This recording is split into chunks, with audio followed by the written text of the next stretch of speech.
एक बार की बात है कि श्री कृष्ण और अर्जुन कहीं जा रहे थे। रास्ते में अर्जुन ने श्री कृष्ण से पूछा कि प्रभु, एक जिज्ञासा है मेरे मन में, अगर आज्ञा हो तो पूछूं।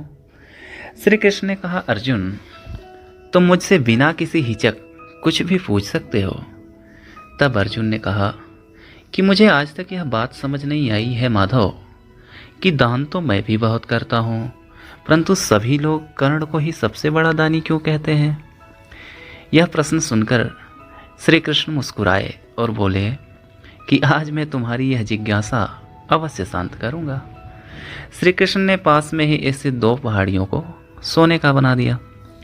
इसके बाद वह अर्जुन से बोले कि हे अर्जुन, इन 2 सोने की पहाड़ियों को तुम आसपास के गांवों में, जितने भी गांव हैं, सारे गांव के लोगों में बांट दो। अर्जुन प्रभु से आज्ञा लेकर तुरंत यह काम करने के लिए चल दिया। उसने सभी गांव वालों को बुलाया। उसने कहा कि वह लोग पंक्ति बना लें, अब मैं आपको सोना बांटूंगा, और सोना बांटना शुरू कर दिया। सारे गांव वाले इकट्ठे हो गए। सोना बांटना अर्जुन ने प्रारंभ कर दिया। गांव वालों ने अर्जुन की खूब जय जयकार करनी शुरू कर दी। अर्जुन सोना पहाड़ी में से तोड़ते गए और गांव वालों को देते गए। लगातार 2 दिन और 2 रात तक अर्जुन सोना बांटते रहे। उनमें अब तक अहंकार आ चुका था। गांव के लोग वापस आकर दोबारा से लाइन में लगने लगे थे। इतने समय पश्चात अर्जुन काफी थक चुके थे।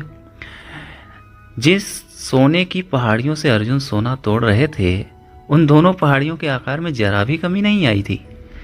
उन्होंने श्री कृष्ण से कहा कि हे कृष्ण, अब मुझसे यह काम और न हो सकेगा, मुझे थोड़ा विश्राम चाहिए, क्योंकि आज मैं कितने दिनों से यह काम कर रहा हूँ और मैं अब बहुत थक चुका हूँ। प्रभु ने कहा कि ठीक है, तुम अब विश्राम करो, और उन्होंने कर्ण को बुला लिया और उन्होंने कर्ण से कहा कि इन दोनों पहाड़ियों का सोना, ये 2 पहाड़ी हैं, सोने के पहाड़ी हैं, इन गांव वालों में बांट दो।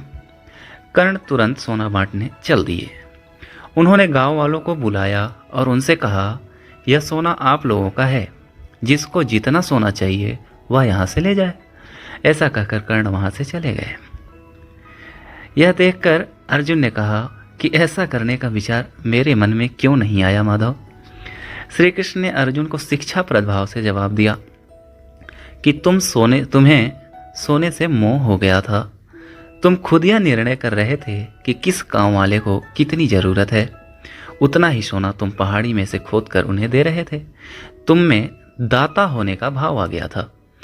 दूसरी तरफ कर्ण ने ऐसा नहीं किया। वह सारा सोना गांव वालों को देकर वहां से चले गए। वह नहीं चाहते थे कि उनके सामने कोई उनकी जय जयकार करे या प्रशंसा करे। उनके पीठ पीछे भी लोग क्या कहते हैं, उससे उनको कोई फर्क नहीं पड़ता। यह उस आदमी की निशानी है जिसे आत्मज्ञान हासिल हो चुका है। इस तरह श्री कृष्ण ने खूबसूरत तरीके से अर्जुन के प्रश्न का उत्तर दिया। अर्जुन को भी अब अपने प्रश्न का उत्तर मिल चुका था। दान देने के बदले में धन्यवाद या बधाई की उम्मीद करना उपहार नहीं, सौदा कहलाता है।